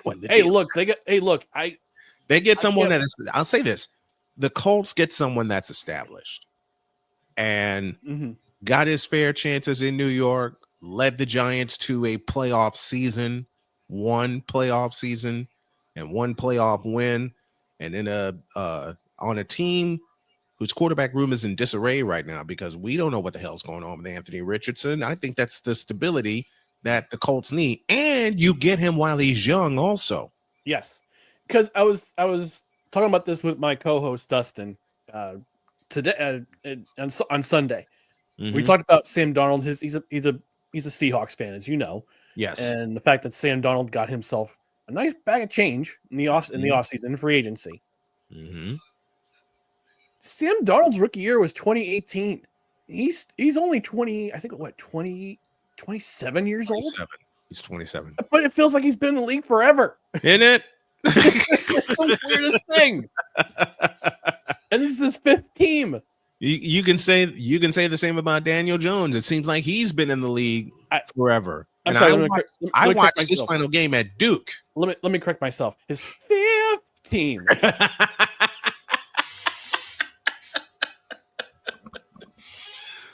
You know, Cole's going to get a kick out of that. I know. but the same applies to Daniel Jones. He spent most of his career with the Giants. This is his 6th season seventh season in the league, because I watched him play his final game at Duke in the Quick Lane Bowl when he sliced Northern Illinois to pieces. Yeah. The problem is he hasn't been given a steady offensive line. Right. He didn't have a steady run game until Saquon came along, had that great season in 2023 or 2023 when they went to the playoffs. Right. Played Minnesota and beat Minnesota in that epic game. Epic wild card. Then got beat to dust the next week in Philadelphia. Absolutely. But you got Jonathan Taylor in the backfield. You've got a new target in Tyler Warren. Dallas Clark 2.0, anybody? Is Dallas Clark going to let him wear number 44? I don't think he should. Okay. I don't think he should, because to use a conversation that was relayed to me about Abdul Carter wanting to wear number 56 with the Giants. Yeah, Lord Taylor said absolutely not. Absolutely not. He said, get your own number and make history with that. I think the same applies here with Tyler Warren. You want Tyler Warren to establish his own, but we all can see immediately, as you said, Dallas Clark 2.0, and it takes a lot of pressure off of Mo Alley Cox, who is now entering his 10th season.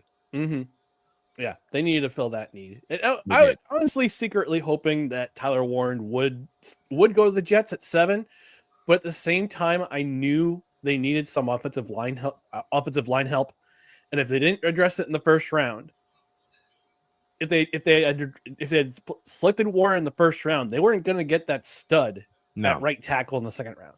No, so they had to pick that choice. They made that choice and picked up Armand Membu from Missouri, who is, I guess he's an absolute. From what I understand, I at first I was like, who? Because I don't really pay attention much to college football anymore. But from seeing the tape, some of the tape, and hearing about some of the things that he's done at Missouri, I applaud this pick. And you've got 2 tackles to build around for the future. Actually, you've got most of your offensive lines under 25. Olu Fashanu's 22.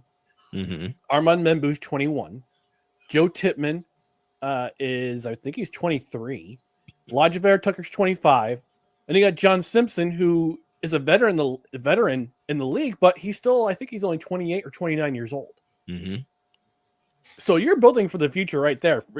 For your 5 starters next year on the offensive line were drafted in the last 4 seasons, and they're still 25 years old and younger. And if you exercise that option, I think they exercised the option on Elijah Vera Tucker last year. Yeah, you're going to have a line that is going to be, God forbid that any of them leave after the rookie deals are up. Yeah, this is a line you can establish as a future future elite, hopefully elite line in the NFL. Hopefully. How will that help Justin Fields? I think this season they're gonna go with a lot of the run pass option. They're not.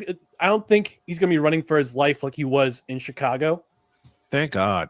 And in a way in Pittsburgh.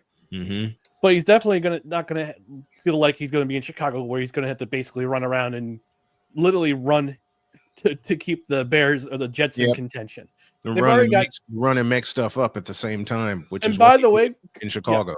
And by the way, congratulations to everyone who got the trade rumors wrong for Breece Hall, because there were rumors that Breece Hall the Jets were shopping around Breece Hall, and it's like, we're not shopping Breece Hall. Are you kidding me? No, that's a cornerstone. That is a cornerstone. Why would the Jets shop one of their cornerstones? Okay. I don't have. I wish I don't have it. I don't have an answer for that either. Speaking of answers, the 49ers gave me a few answers over the weekend with how they beefed up their defensive line. They drafted Mykel Williams out of Georgia, and so many people were asking me initial thoughts of Mykel Williams. I said a partner in crime for Nick Bosa. Okay. Yeah. No, I definitely could be. I mean, they're looking for that other edge. They had Chase Young a couple years ago, but he went up going to New Orleans. So they've been looking for that other edge to spell Nick Bosa, and you might have found him. Yeah, they worked hard on their defense. I would love to have seen them address their offensive line, but I think they're going to wind up addressing their offensive line during training camp. Because there are going to be some names floating out there, young names floating out there that the 49ers can grab and plug in.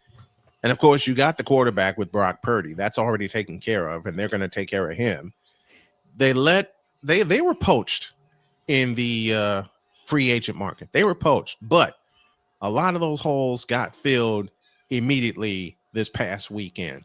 I'm just waiting to see how it all plays out. I was surprised, and I sent you a message on Thursday while you were streaming when San Francisco was up, and I said, "You dirty rotten Niners are going to pick up Tyler Warren, aren't you?" So I was surprised they didn't, because George Kittle loved that guy. I'm sure 49ers fans also love that guy, but he's had some injury issues over the last couple seasons. That he has. And he's going to hit 30. I don't know if he's already hit 30 yet, but you need that tight. I think you need that future tight end. And I thought Tyler Warren was going to fall to them. And then when I saw them, they drafted Mykel Williams. I'm like, or select an edge. What the heck do I know? That was a live conversation Ryan and I had while I was doing the first round. It was one-sided, but it was live. It was. It was. Because I looked at it and I laughed, and then I saw the pick, and then the next pick came in. Speaking of picks, what the hell happened? I said, what the hell happened in Pittsburgh? What the hell happened in Cleveland? Because the AFC North.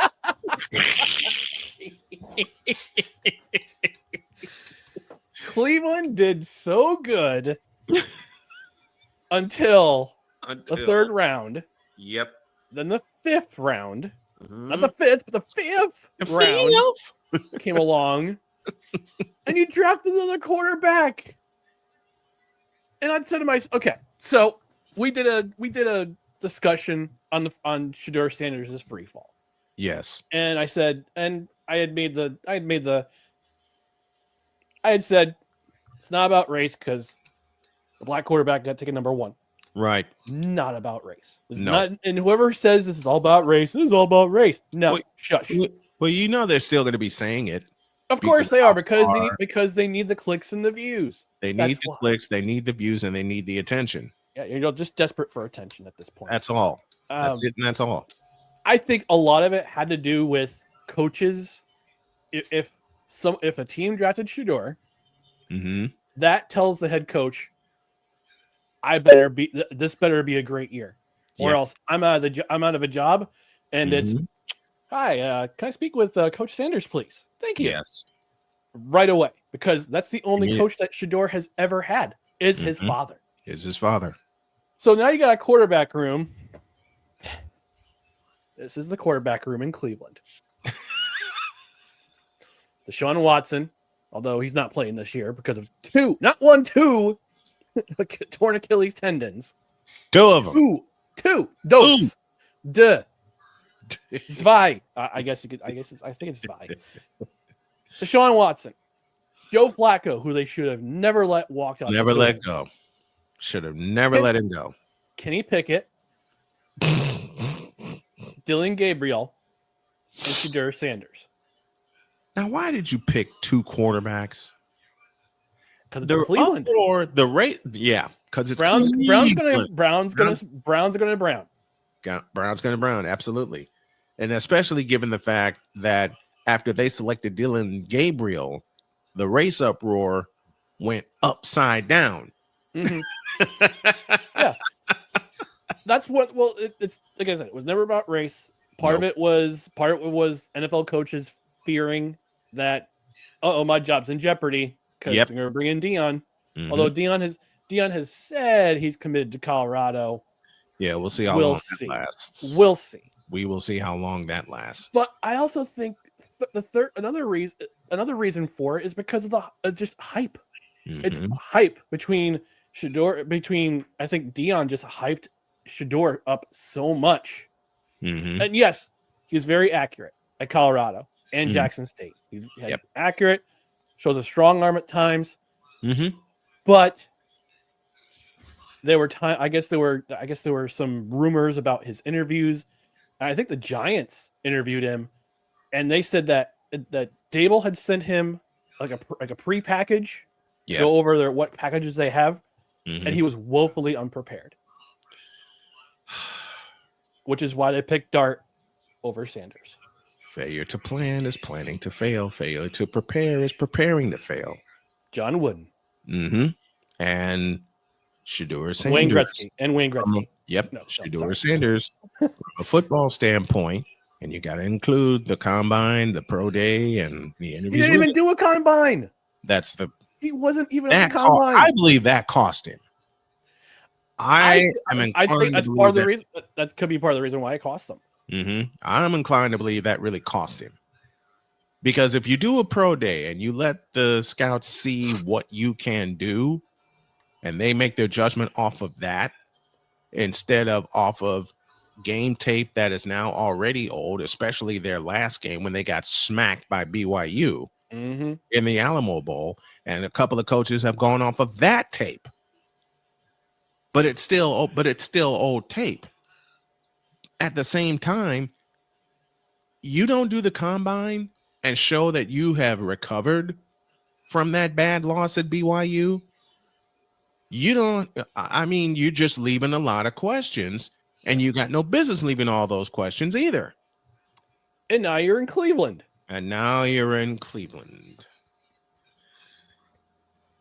Over or under games where he sees the field before Dylan Gabriel? Do we really need to put a number on it? for giggles, let's.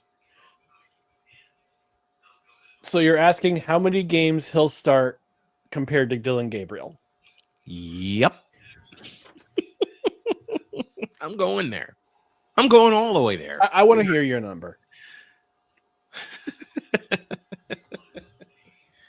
I don't think Shedur sees the field. I don't want to think that, but I'm thinking that. I think he'll see the field because the Browns might think that somebody is going to be foolish enough to try to trade for him. Mm-hmm. I mean, look, I hate saying his name, but I'll say it anyway. If Antonio Brown were still owner of the Albany Empire, he would have been on the phone after the third round and said, "Hey, Shedur, want to play a game in Albany? Give you $150,000." But praise the Lord, he is persona non grata in Albany, New York. Praise the Lord for that. Because the Firebirds are back. These guys are back. These guys are. Speaking of the Firebirds, here's where we close up shop and go to a break. You sent me a score over the weekend. Sure did. And I have to admit two things. One, wasn't expecting it. And two, I was half asleep here in the office.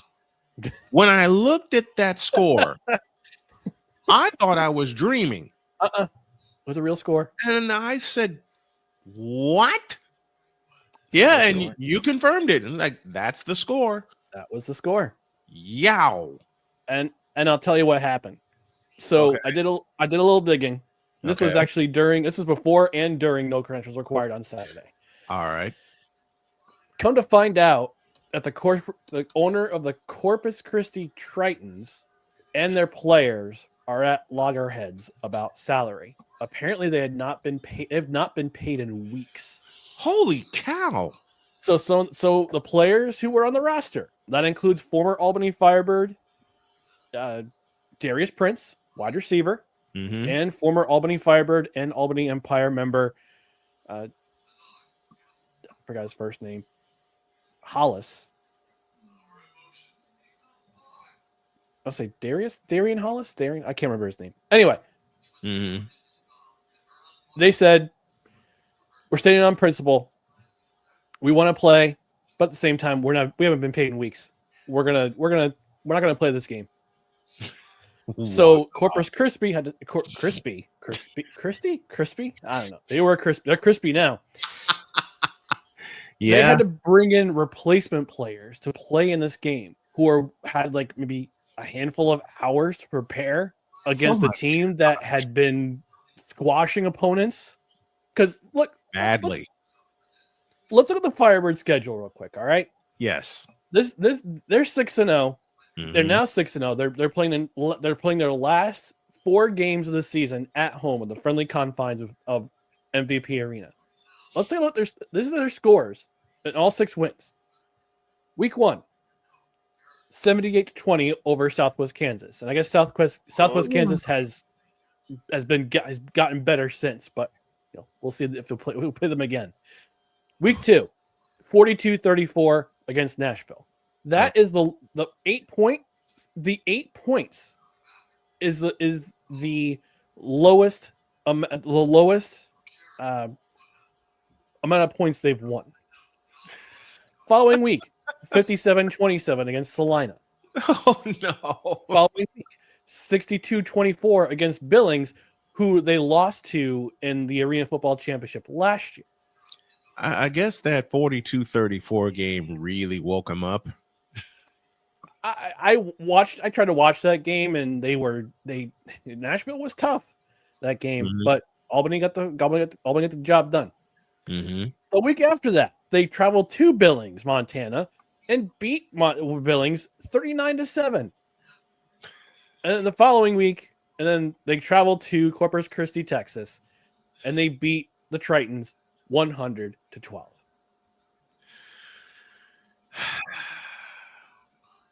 Now, Albany's been that good this year. Albany has been the class of AF1 this year. Yeah. They have 4 games left. Let's see if they do. Let's see if they make it to 10-0. They've got Salina, Nashville, Corpus Christi again. We'll see if they have a team by then. And then the final week of the season, they meet Washington. Then there's the playoffs. I think they have 2 weeks, a week of playoffs and semifinals, and then the championship week after that. I forgot if it's going to be in, if it's going to be if the top seed's going to host this year, or if it's going to be in East Rutherford again at the mall, at the Dusty Roads American Dream Mall. Although that was pretty, I will admit that was pretty fun to see. That was pretty cool to see up close and in person. That had to be. It was pretty cool. Although the Firebirds came out the short end of the stick in that one. But I think a lot of the members came back, and they were like, I don't want this feeling again.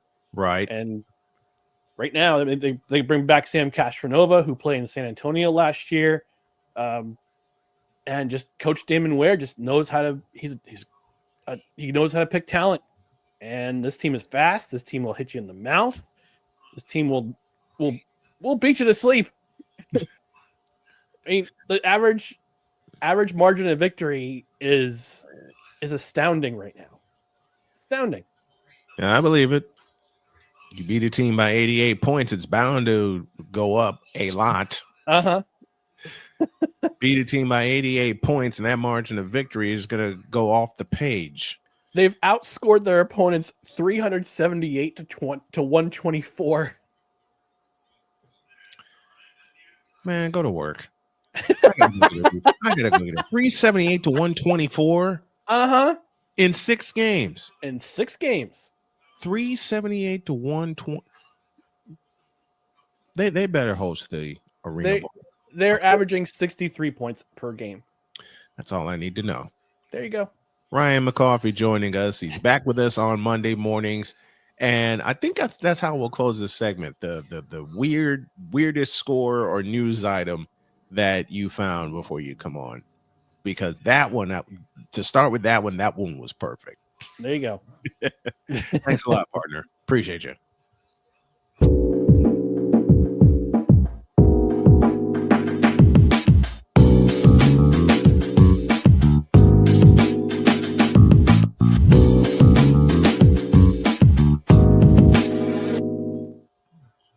Imagine you're the owner of an arena football team, and you get blitzed 100-12.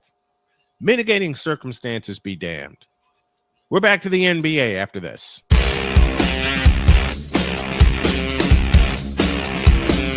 This is Snowman in the Morning. During bad, SeatGeek is the ticketing app for fans like Boomstick Lady. No free throw is safe from the roar of her sticks. SeatGeek helps her find a seat in the direct eye line of the shooter so she can sit where her boomsticks make the biggest boom.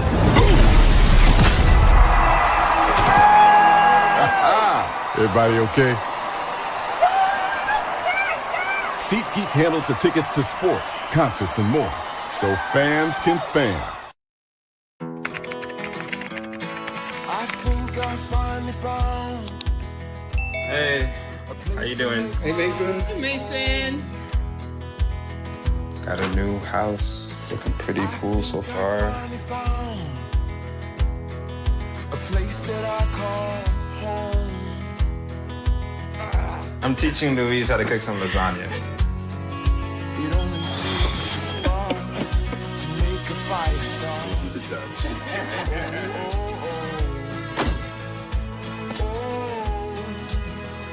Thank you. Study, please.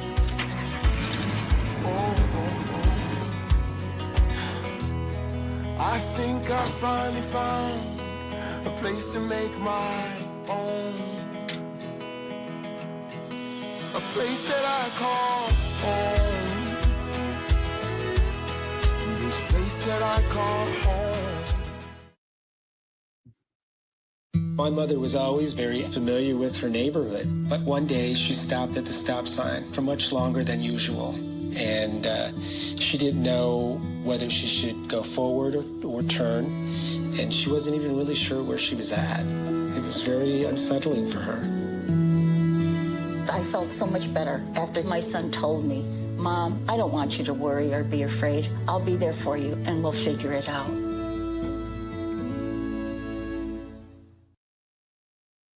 This planet has been great to me. It's given me gifts that I can't even explain. It's given me adventures and memories I'll never forget. And Battleborn, I think, has given me the opportunity to go beyond and give something back. How can I be a better custodian to this planet and to the place I live? That's where I am with Battleborn. Let's make the planet a better place. Join Ryan McCarthy. I became a Jets fan because Kermit the Frog was my favorite Muppet because he was green, and the Jets wore green. That's how I became a Jets fan. And Dustin Henry. ESPN is cashing all in on let's pay a few personalities and we'll just kind of fill in the gaps. As they walk you through all of the world of sports from their perspective. The Albany Empire, it's a literal circus. No credentials required. Where, Ryan, say the tag. Where you don't need a press pass to talk sports. Every Monday at 8 p.m. Eastern, 7 p.m. Central. On YouTube and where you can find all podcasts. Hey, Eagles fan. Join my man Cool McCain and a host of others as they break down every single game, every single week in an objective manner, and also from a fan's perspective as well. Remember, this cast feels just like you. Nobody likes you. And you don't care. Fly, Eagles, fly. Eagles Elite Podcast. Every Wednesday at 8:30 p.m. Eastern on YouTube and other podcast outlets.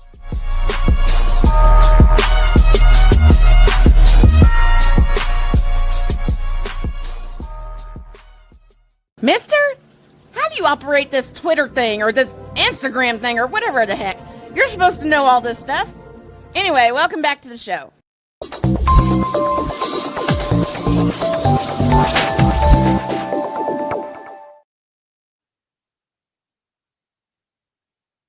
Yep, boss.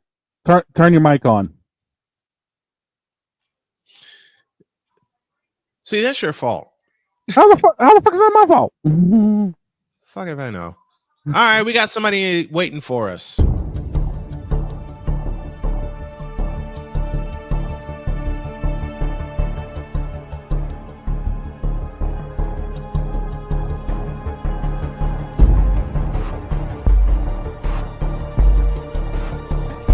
Now, forgive me not knowing the brother. You got your mic, but I don't know who the hell you are. It's like you're in the broadcasted witness protection program.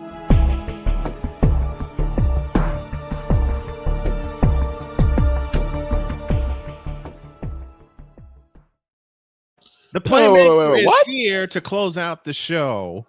Agent Zero. I am just going to give him the floor, and we're just going to give him the floor for the final 12 minutes. The Jason Bourne of the NBA. Wherever he starts is no. Victor, where you want me to start it, sir? NBA. I'll definitely want to start the NBA. You want me to start the NBA? Because I was gonna say, like, I hope you would have came tomorrow because you said if you weren't busy, you'd be flaming the Rockets and the refs in Detroit. I think this is going to be a double play for him because I want him back tomorrow if he's available. But let me do this and do this tomorrow. I would definitely be here tomorrow. Good, right. good. But, and he's going to hang with us for the entire 2 hours. Let me do this. Certain games have.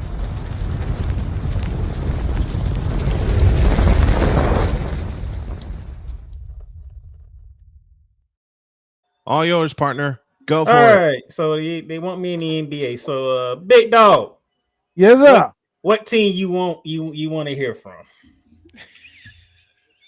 You know what? Let's start with my beloved Boston Celtics because you know the father is going to be delivering the end of season service on the Lakers later on this week. All right, so basically, Shane Dawg is throwing me under the bus already. Good enough. Well, you know, I am one of the sim racers around here. I know how to throw people underneath the bus and then hit them with the transmission on the way by. Orlando. Now, I'm gonna see if Big Dog's gonna agree with me with this. 2 out of 4 games you basically gave to the Boston Celtics. I agree with that. Because of silly mistakes that you made down the stretch. You actually could have stole game 2 in Boston if you didn't make silly mistakes. And you could have won last night if you didn't make silly mistakes. You can't make these mistakes when you're going against the champs. Nope. What do I often say, gentlemen? To be the champs, you must unseat the champs. Woo! Pablo, fans writer, for everything good that y'all did, y'all didn't do enough in the fourth quarter. No. You turned the ball over in the fourth quarter. The money every time you got the game tied, you committed a turnover or you committed a foul with an and one, and it's like we're right back where we started at. These things you can't do against a defending champ. You did it twice in 4 games. That's why you're down 3-1. Which sucks for me because I got to talk about it more later on in the day. Uh-oh. I just came back. I got ribs in my hand. I got a bowl of mac and cheese.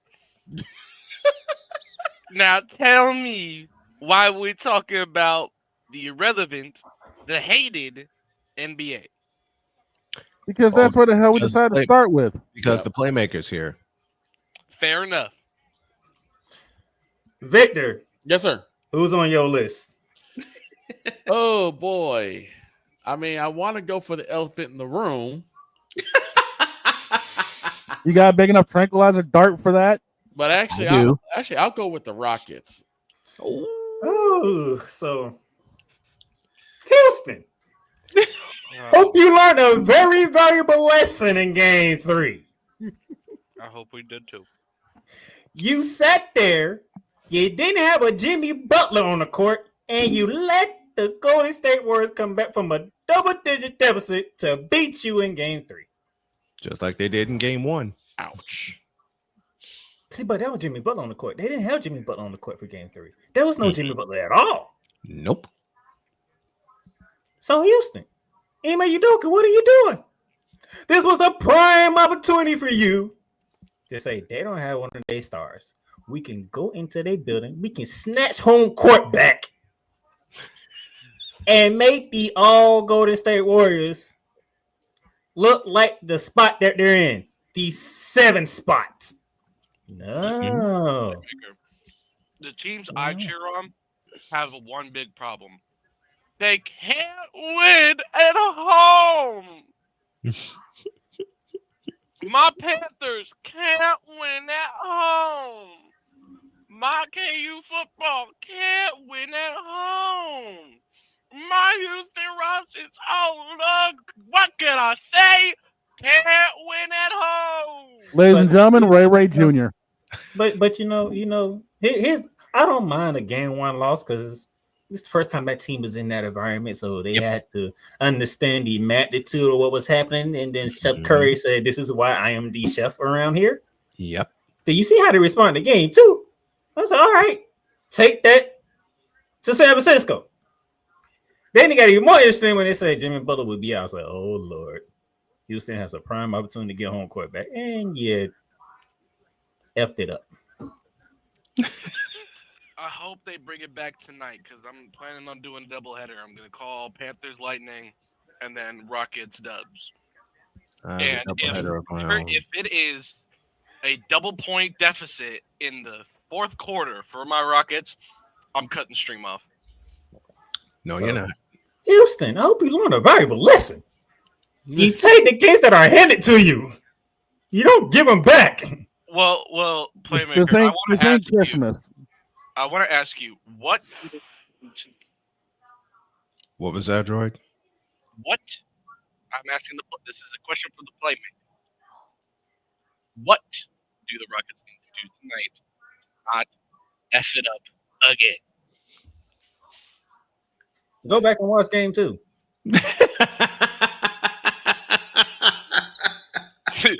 They pulled it up on the big screen. All right, so this is what we want to do. Correct me if I'm wrong, but you the Golden State Warrior fan on this panel. Did y'all not get smacked in game 2? Oh, we got spanked. Yeah, we got spizanked. had 16 rebounds. Almost more rebounds than points. Like Jalen Green, you're supposed to be the future of the league. Tonight is a night for you to show up. Matter of fact, Jalen Green, you know what I want you to do? Go to yesterday's tape and look at what Anthony Edwards did to LeBron James and look at Doncic. Anthony Edwards smacked them two bitches around like they ain't know tomorrow, like they owe the money. Anthony Edwards said, "I'm taking over." Also, playmaker, Amin Thompson got to look in the mirror and be like, I'm supposed to be the future of this Rockets team, and I'm making myself look like a fool. See, one more team for the playmaker to look at, and then we got to close up shop. Playmaker. I don't got no team to look at. I got to look at the rest. do. I got a rest to look at. Oh, okay. Then we'll close with that. Go for it. I was about to say we got to talk about that game. Go for it. Go for it, man. Now, I hear people say they let the boys play all game long in game for the New York Knicks Detroit Pistons series. They kept it consistent. I'm good with that. But I knew when I saw it was a foul. So that's a foul. And then they showed the replay. I was like, that's a foul. That was legitimately a foul.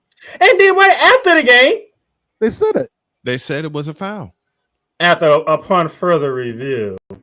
After the game is over, the broadcast is over, no replay.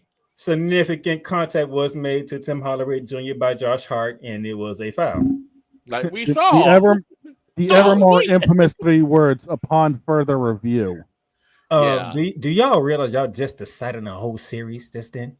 Right. Not just y'all didn't decide a game, y'all decided a whole series. Decided the series. This series is over now because they down 3-1. It'd have been a whole different conversation this morning if it was 2-2 going back to MSG. No, it's 3-1 going back to the Garden. But it's 3-1 now. And Detroit was highway robbed. Yeah, they were. Yeah. I'll agree with that. Question. Yeah, they were. There's no question. I watched it this morning. I was like, who's not calling this shit? I don't want to hear about no 2-minute report. The fact is, and Snowman has said me this, do you have a chance? No, Detroit did not have a chance because you didn't call the foul. Right. That was the end of it. There was no opportunity for them to win. When I saw that and I messaged Playmaker that very thing, done. This series over now.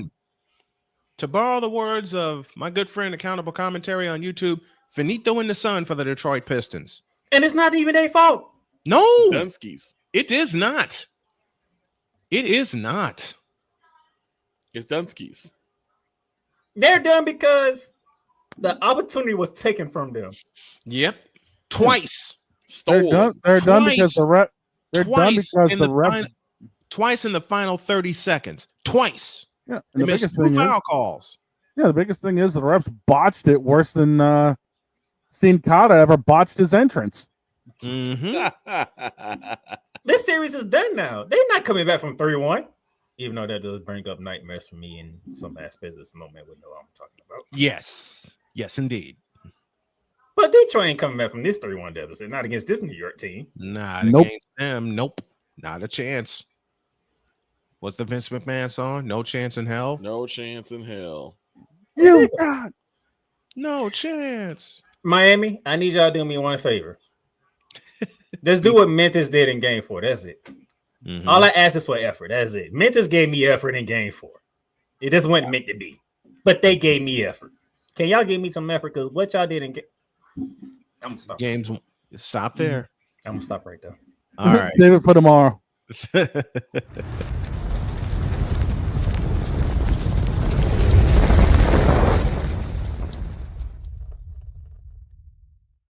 Hopefully, tomorrow we get some WWE news from tomorrow. Oh no, that'll be later on. That'll be later on today.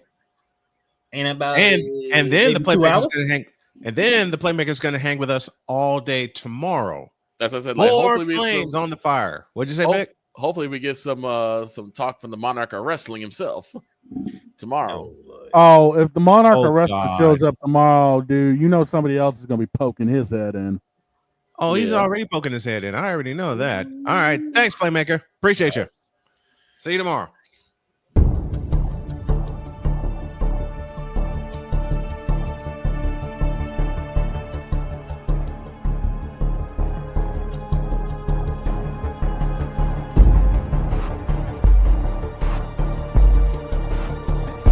Now, forgive me not knowing the brother. You got your mic black. I don't know who the hell you are. It's like you're in the broadcasting witness protection program.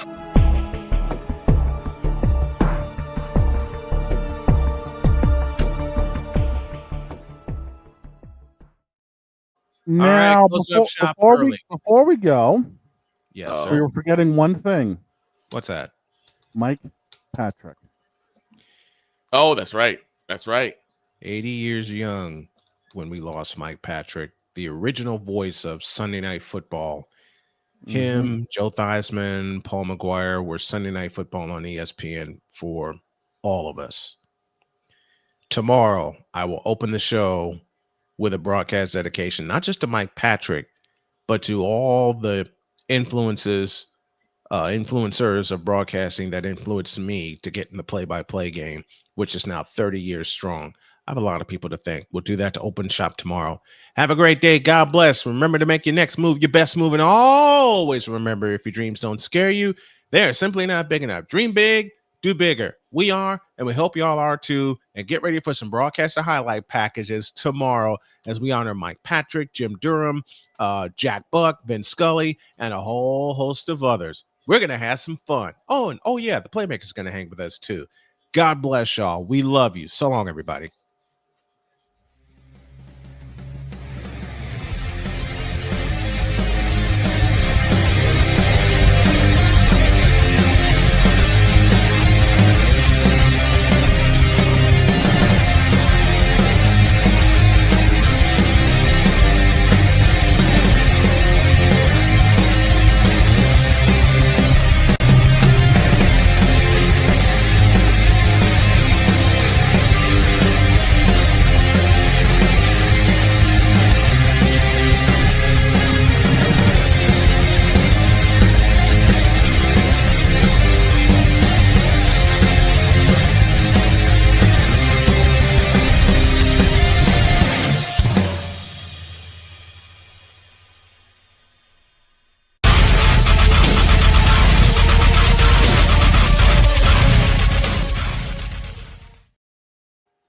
We're out of here, folks. We'll see you tomorrow.